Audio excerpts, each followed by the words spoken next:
Hey everyone, hope you're well. Top 3 reasons why moonlighting should be fine. Point number 1, it is important to understand what really qualifies as moonlighting.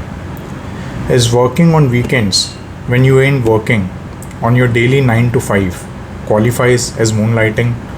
Is working post your official hours are over qualifies as moonlighting? Let's say your father owns a business and there is a high probability that you are being listed as one of the directors in those companies, even though you are not working in any capacity in your family owned business. Does that qualify as moonlighting? If even working during non official hours or at non official places qualifies as moonlighting, it suggests a mentality of the company or management to treat you as servants and not employees. Think on it. Why would someone ask you to not do any other monetary activity on weekends? It could be only because they want you to be available at the whims and fancies of the company for the sole benefit of the company at the cost of your personal growth.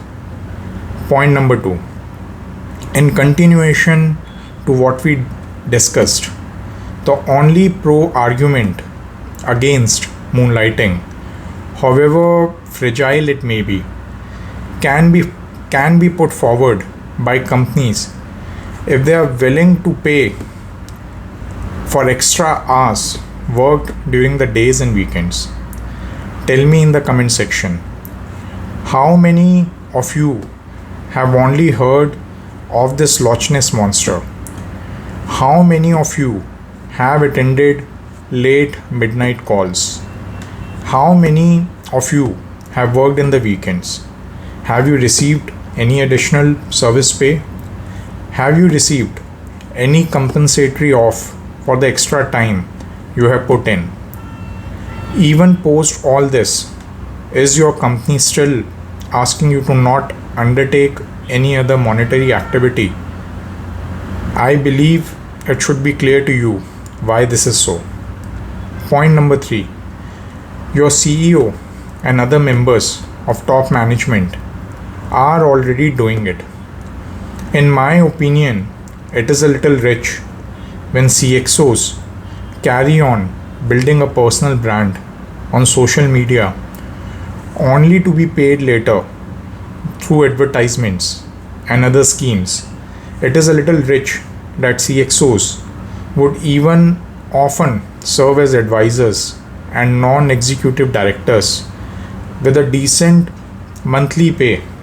It is a little rich for CXOs to be actively involved with PE and venture capitalist funds, which would take a considerable investment of their official time in exchange for a considerable return on investment for the time they are investing in these moonlighting sort of activities.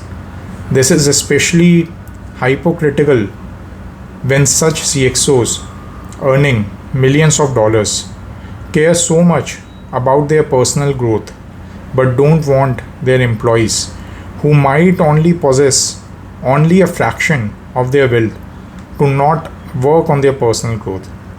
Believe me, this only comes with a deep materialistic, hypocritical, selfish mentality combined with an inherent predisposition to treat employees like slaves. Having said this, I do believe that there must be a well-defined policy which takes into account the interest of employees and management and the company. Such a policy must work towards aligning the professional goals of the organization with the personal goals of the employees. Thank you everyone. Have a nice day.